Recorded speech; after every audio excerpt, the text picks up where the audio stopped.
আমাদের দৈনন্দিন জীবনযাত্রার মান অব্যাহত এবং চলমান রাখতে যে জিনিসটা সবচেয়ে বেশি ভূমিকা পালন করে সেটা হচ্ছে অর্থনীতি। অর্থনীতিই পারে আমাদের জীবন জীবিকার মান একদম সুষ্ঠুভাবে পরিচালনা করতে। তোমরা যারা আসলে কৃষিকে ভালোবাসো, অর্থনীতির সাথে কৃষির কি সম্পর্ক, এই বিষয় নিয়ে হচ্ছে আজকে কথা বলবো। আজকে আমরা এই ভিডিওতে আলোচনা করবো এগ্রিকালচার ইকোনমিক্স আসলে কি, এর গুরুত্ব কি, কি বিষয়ে পড়ানো হয়, এবং সবশেষে জানবো যারা আসলে এগ্রিকালচার ইকোনমিক্স থেকে গ্র্যাজুয়েশন কমপ্লিট করবে তাদের ভবিষ্যতে কোন কোন চাকরির সম্ভাবনা আছে। বাংলাদেশের পরিপ্রেক্ষিতে অনেকে ভাবে আমি তো এগ্রিকালচারে চান্স পাইনি, আমি তো ডিফেমে চান্স পাইনি, আমি তো ফিশারিতে চান্স পাই নাই, আমি তো এগ্রিকালচার ইকোনমিক্সে পাইছি, আমার জন্য আসলে কোন কোন বিষয় খোলা আছে। এই সকল বিষয় নিয়ে আজকের এই ভিডিওতে আলোচনা করবো। ভিডিও শুরু করার আগে আমি আমার পরিচয়টা দিন। আমি মোহাম্মদ ইমন ইবনে তারিক, পড়াশোনা করছি খুলনা কৃষি বিশ্ববিদ্যালয়ে। বারবার বলতেছি এগ্রিকালচার ইকোনমিক্স এটা একটা সাবজেক্ট, কিন্তু কৃষি বিশ্ববিদ্যালয়ে যে বিষয়টা পড়ানো হয় সেটা কিন্তু এগ্রিকালচার ইকোনমিক্স এটা ফ্যাকাল্টি। অনেকগুলো বিভাগ নিয়ে কিন্তু হচ্ছে একটা ফ্যাকাল্টি গঠিত হয়। যারা হচ্ছে এই ফ্যাকাল্টির উপরে অনার্স করতেছে তারা পরবর্তীতে এই ফ্যাকাল্টির আন্ডারে যতগুলো ডিপার্টমেন্ট আছে সেই সকল ডিপার্টমেন্টের নিজের ইচ্ছা মতো চাইলে মাস্টার্স কমপ্লিট করতে পারে। কৃষি বিশ্ববিদ্যালয়তে নর্মাল যে বিষয়গুলো পড়ানো হয় agriculture, DVM, fisheries, agriculture engineering, agriculture economics, এই বিষয়গুলো থেকে যারা আসলে অনার্স পাস করে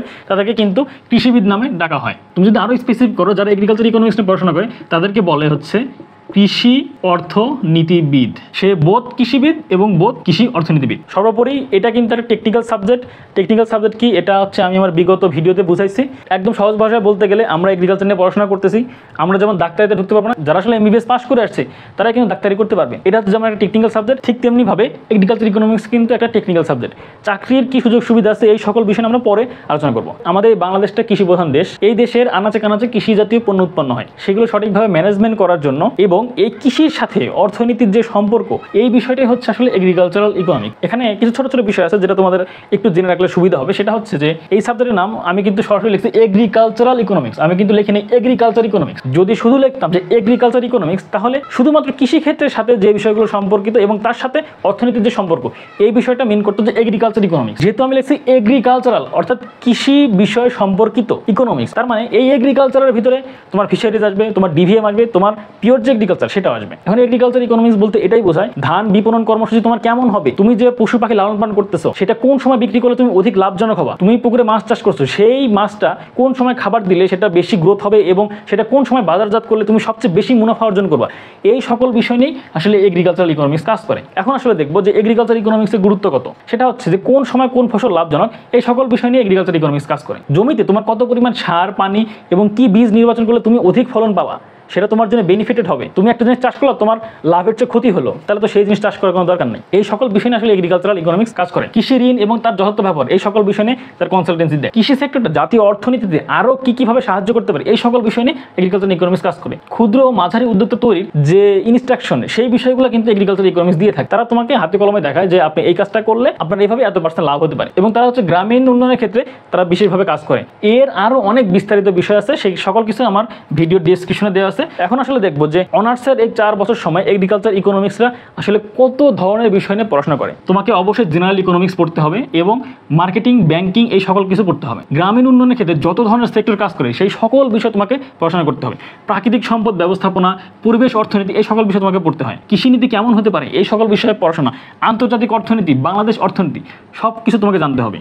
ঋণ ব্যবস্থাপনা, কিভাবে ঋণ আসবে, একটা প্রকল্প কিভাবে ম্যানেজমেন্ট করতে হবে, তোমাকে বেসিক স্ট্যাটিস্টিক্স এবং সেই সাথে অ্যাপ্লাইড স্ট্যাটিস্টিক্স, এই দুইটা কিন্তু তোমাকে পড়াশোনা করতে হয়। এর সাথে এর সাপোর্টিং হিসেবে agriculture extension, agronomy, management information studies, রোগ তত্ত্ব, কীট তত্ত্ব, পশুপালন তত্ত্ব, মৎস্য ব্যবস্থাপনা ইত্যাদি আরও অনেক বিষয় কিন্তু পড়াশোনা করতে হয়। সেটা তোমার উৎপাদন অর্থনীতি পড়তে হয়, গাণিতিক অর্থনীতি পড়তে হয়, এবং কৃষি বিপণন সেটা তোমাকে পড়তে হয়, এবং খামার ব্যবস্থাপনা, এই সকল বিষয় কিন্তু তোমাকে পড়াশোনা করতে হয়। শুধু এখানে যে কটা বলছি এই কটাই না, এর বাইরে কিন্তু আরও অনেক বিষয় আছে। সেই সকল কিছু ডিটেলস আমার ডিসক্রিপশন বক্সে দেওয়া আছে। যারা অধিক জানতে চাও তারা একটু ডিসক্রিপশন বক্স পড়ে নিও। ইতিমধ্যে আমার চ্যানেলে কিন্তু এগ্রিকালচার সাবজেক্টের রিভিউ দেওয়া আছে, ডিভিএমের রিভিউ দেওয়া আছে, তোমরা হচ্ছে প্লেলিস্ট চেক করলে পেয়ে যাবা। যদি ইউনিভার্সিটি রিভিউর ক্ষেত্রে বলো, আমি খুলনা কৃষি বিশ্ববিদ্যালয়ের রিভিউ তৈরি করছিলাম, রিসেন্টলি হবিগঞ্জ কৃষি বিশ্ববিদ্যালয়ের রিভিউ তৈরি করছি, সেটা আমার চ্যানেলে দেওয়া আছে, সেটা কিন্তু দেখে নিও। আর পরবর্তীতে কোন সাবজেক্টের রিভিউ চাও সেটা সম্পর্কে একটু কমেন্টে বলে দিও, এবং সেই সকল ভিডিও খুবই তাড়াতাড়ি পেতে আমার চ্যানেলটিকে সাবস্ক্রাইব করে রাখো এবং এই ভিডিওটি একটু অন্যদের মাঝে শেয়ার করো। তো এখন আমরা মেনলি দেখবো যে এগ্রিকালচার ইকোনমিক্সে পড়ে তার আসলে এই ফিউচারটা কেমন। আমি আগামী যে চাকরিগুলোর কথা বলবো এটা হচ্ছে তুমি একটা জায়গায় আবেদন যোগ্যতা, একটা জায়গায় তুমি আবেদন যোগ্যতা অর্জন করছো, সেখানে তুমি যে প্রতিষ্ঠানে আবেদন করছো সেই প্রতিষ্ঠান নিজস্বভাবে পরীক্ষা নিবে, ভাইবা নিবে, রিটেন নিবে, তারা তাদের প্রসিডিউরে তারা সেভাবে নিয়োগ দিবে। তুমি যদি এগ্রিকালচার ইকোনমিক্সে না পড়তা সেটা হয়তো তুমি আবেদনই করার যোগ্যতা রাখতে না, সেটা তুমি হয়তো আবেদনই করতে পারতে না। কি আমার পিছনে লেখা দেখতেছো না, কেমন লাগতেছে দেখে? হচ্ছে আল্লাহ পুরো বোর্ড ভর্তি লেখা, মানে অনেক চাকরির ক্ষেত্র। হ্যাঁ, আসলে অনেক চাকরির ক্ষেত্র আছে। তো চলো তাহলে আমরা এক একে শুরু করি। পিএইচসির অধীনে যে সকল ফার্স্ট ক্লাস জব হয় সেক্ষেত্রে সকল কিছুতে অ্যাপ্লাই করার সুযোগ পাবে। এখানে অল ফার্স্ট ক্লাস জব বলতে যেটা বোঝানো হয়েছে যেগুলো আসলে জেনারেল, তুমি অন্য বিষয় থেকে অনার্স করলেও যে অ্যাপ্লাই সুযোগ পাবা, এগ্রিকালচার ইকোনমিক্স থেকে অ্যাপ্লাই করলেও তুমি সেরকম সুযোগ পাবা। এই জবগুলো তোমার কোনো রিকোয়ারমেন্ট থাকে না যে না তুমি এগ্রিকালচার ইকোনমিক্স থেকে পড়াশোনা করছো জন্য তুমি এখানে অ্যাপ্লাই করতে পারবা না। সেকেন্ড যে বিষয়টা সেটা হচ্ছে পাবলিক সার্ভিস কমিশন আন্ডারে যে বিসিএস ক্যাডার, বর্তমানে কিন্তু এগ্রিকালচার ইকোনমিক্স থেকে কিন্তু এই ক্যাডারটা দেওয়া হচ্ছে। পূর্বে কিন্তু এগ্রিকালচার ইকোনমিক্সে কোনো টেকনিক্যাল ক্যাডার ছিল না, কিন্তু রিসেন্টলি যে এগ্রিকালচার ইকোনমিক্স থেকে কিন্তু টেকনিক্যাল ক্যাডার দেওয়া শুরু করছে। সারা বাংলাদেশে কৃষিবিদরা কিন্তু প্রথম শ্রেণীর মর্যাদা পায়। তোমার এখানে যে সকল বিষয়ের কথা বলেছে সবগুলোই কিন্তু তোমার ফার্স্ট ক্লাস জব, সবগুলোই হচ্ছে নবম গ্রেড থেকে তাদের বেতন স্কেল শুরু হয়। জাতীয় যে গবেষণা প্রতিষ্ঠান আছে, দেশীয় যে গবেষণা প্রতিষ্ঠান আছে সেটা হচ্ছে যে বাংলাদেশ এগ্রিকালচার রিসার্চ ইনস্টিটিউট, ধান গবেষণা ইনস্টিটিউট, তারপর হচ্ছে প্রাণী সম্পদ রিসার্চ ইনস্টিটিউট, তারপর হচ্ছে sugar crop research institute, Bangladesh institution of nuclear agriculture, তারপর হচ্ছে jute research institute, Bangladesh agriculture research council. এই সকল বিষয়ে কিন্তু তোমার আসলে যাওয়ার সুযোগ আছে। এটা কিন্তু ফার্স্ট ক্লাস জব। তারপর ইন্টারন্যাশনাল অর্গানাইজেশনের ক্ষেত্রে যে দেখি, আন্তর্জাতিক ধান গবেষণা ইনস্টিটিউট, আন্তর্জাতিক ফুড পলিসি রিসার্চ ইনস্টিটিউট, যে ICRISAT, US bureau of labour statistics, এই সকল বিষয়গুলো কিন্তু তোমার আরো কাজ করার সুযোগ আছে। তারপর হচ্ছে ব্যাংক, অন্য বিষয় থেকে অনার্স করার পরেও যেমন ব্যাংকে অ্যাপ্লাই করা যাবে, তুমি এগ্রিকালচার ইকোনমিক্স থেকে পড়াশোনা করলেও সরকারি এবং বেসরকারি ব্যাংকগুলোতে অ্যাপ্লাই করতে পারবা। কিছু কনসালটেন্সি ফার্মে তুমি কাজ করতে পারো, যদিও প্রাইভেট হোক, কিন্তু এটাতে কিন্তু তুমি হাই স্যালারি পাবা। যেমন এখানে আমি দুইটার কথা বলছি, সেটা হচ্ছে যে CASSED ক্যাসেট, হচ্ছে ইনোভেশন কনসালটেন্সি, এরকম আরো অনেক কিছু আছে। দেশে কিছু হচ্ছে স্বায়ত্তশাসিত প্রতিষ্ঠান আছে, এই প্রতিষ্ঠানগুলোতে তুমি কিন্তু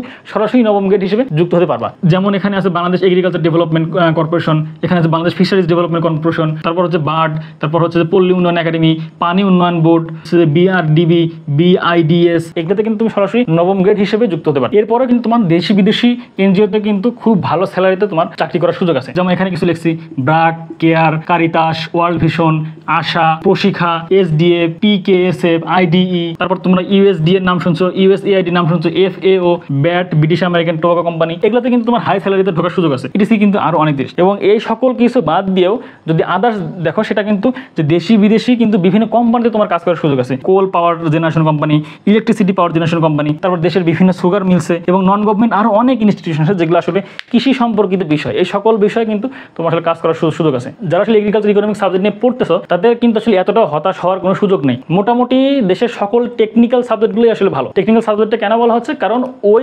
সাবজেক্টে অনার্স মাস্টার্স করলে তুমি সেটার বস, অন্য কেউ এসে তোমার উপর মাতবরি করার সুযোগ নাই। বিসিএস এর জেনারেল ক্যাটাগরি যেটাতে আছে, প্রশাসন, পুলিশ, ফরেন, যে কোনো বিষয়ের উপর অনার্স কমপ্লিট করার পরে কিন্তু এটাতে ঢোকা যায়। এখানে কিন্তু এমন না যে শুধু তোমাকেই নিতে হবে। এখানে দেখো যে এগ্রিকালচার ইকোনমিক্সের যে টেকনিক্যাল ক্যাডারটা আছে, এখানে কিন্তু শুধুমাত্র এগ্রিকালচার ইকোনমিক্স গ্র্যাজুয়েটকেই নিতে হবে, অন্য জায়গা থেকে আসার কোনো সুযোগ নেই। তাই তোমার হাতে কিন্তু অপশন অনেক আছে। এখন তুমি কোনটা বাছাই করবা, তুমি কোনটার জন্য নিজেকে প্রস্তুতি করবা, এটা সম্পূর্ণ তোমার বিষয়। তোমার অনার্স লাইফে যদি এতগুলো বিষয় পড়াশোনা করতে হচ্ছে, তুমি চাইলে মাস্টার্স, তুমি তোমার চয়েস মতো একটা সিলেকশনের সুযোগ আসতেছে। কৃষি বিশ্ববিদ্যালয়তে পড়ার একটা সুবিধা হচ্ছে, তুমি এগ্রিকালচার ইকোনমিক্সের উপর অনার্স করছো, তুমি মাস্টার্স করতে পারো তোমার পছন্দের কোনো একটা ডিপার্টমেন্টের উপর। এটা তোমার হাতে একটা অপশন থাকে। এই ভিডিওতে যদি কারো কোনো কিছু বুঝতে অসুবিধা হয়, দয়া করে একটু কমেন্ট বক্সে জানিয়ে দিবেন। আর ভিডিও সম্পর্কে যে কোনো মতামত একটু কমেন্টে দিয়ে দিবেন। এই সকল বিষয় মানুষ তো স্বভাবতই ভুল করে, আমার যদি কোনো ভুল ত্রুটি হয়ে থাকে আমি সেগুলো ঠিক করে নেওয়ার চেষ্টা করবো ইনশাল্লাহ। আর আপনাদের দোয়া এবং ভালোবাসা চাই সবসময়। পরবর্তীতে এরকম আরো অনেক ভিডিও আসবে ইনশাল্লাহ। সেই সকল ভিডিও টাইমলি পেতে আমার চ্যানেলকে সাবস্ক্রাইব করে রাখুন। Facebook page glance of admission, আপনি যদি ফেসবুক থেকে দেখে থাকেন ফেসবুকে একটু শেয়ার করে দিন। চেষ্টা করবেন যে আপনার নিকটস্থ যে বন্ধু বান্ধব যারা আসলে এগ্রিকালচার ইকোনমিক্স পাইছে তাদেরকে একটু এই ভিডিওটি শেয়ার করে দিন। তারা যখন এত চাকরির ক্ষেত্রগুলো দেখবে, তাদের নিজেদের ভিতরে হতাশা কিন্তু কিছু হলে দূর হবে। এই যে আপনি একটা শেয়ারের মাধ্যমে অন্যজনের হতাশা দূর করতেছেন, এই জন্য কিন্তু